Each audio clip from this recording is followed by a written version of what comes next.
The trauma of being told to just be grateful, and how that conditioning keeps entrepreneurs broke and self-abandoning. There's a version of gratitude that doesn't free you. It strangles you. You've met it before.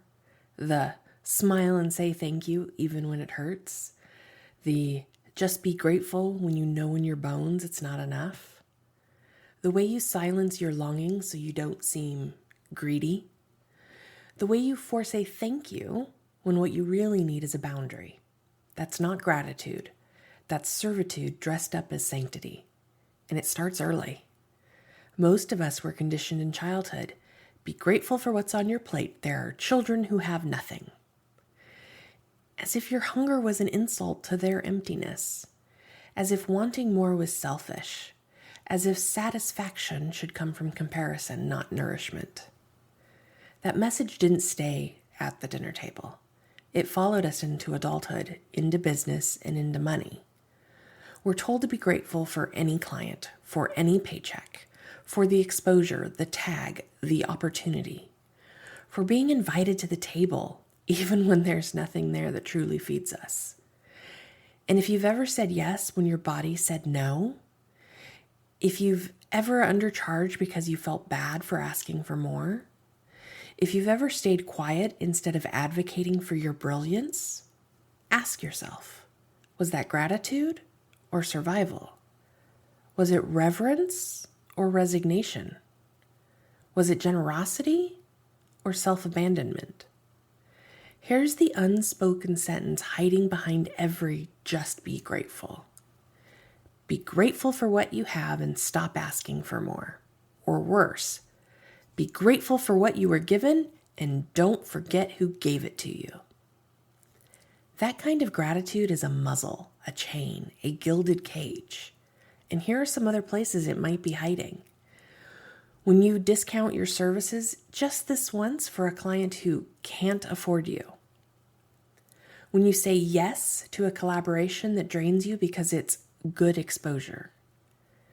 When you tell yourself to make it work with a team member who consistently disrespects your time. When your first response to success is fear that someone will take it away. When you feel guilt after receiving abundance, as if your thriving takes away from someone else's survival. And that last one, that one runs deep. We'll explore that more fully soon because thriving isn't a pie and your overflow doesn't steal from someone else's slice. In fact, your abundance might just be the rising tide that lifts us all. But for now, know this. Your desire is not a threat. Your enoughness does not require sacrifice, and your expansion is not exploitation. Let me ask you this. What if you could be grateful and want more? What if saying no was an act of reverence? What if your discernment is sacred? What if gratitude doesn't require you to shrink?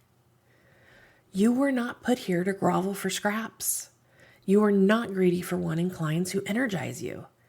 You are not ungrateful for desiring overflow. You are not selfish for refusing what doesn't align. You are allowed to want, you are allowed to ask, and you're allowed to say thank you and no thank you. Because true gratitude doesn't chain you to the past. It expands your capacity for the future. Let's stop calling it humility when it's really fear. Let's stop calling it grace when it's really gaslighting.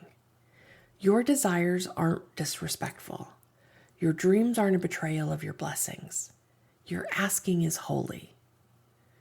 So if you've been swallowing your desires in the name of being grateful, spit them out, beloved. You were never meant to survive on the crumbs. You are the feast. Postscript. Gratitude should feel like liberation, not like leashing.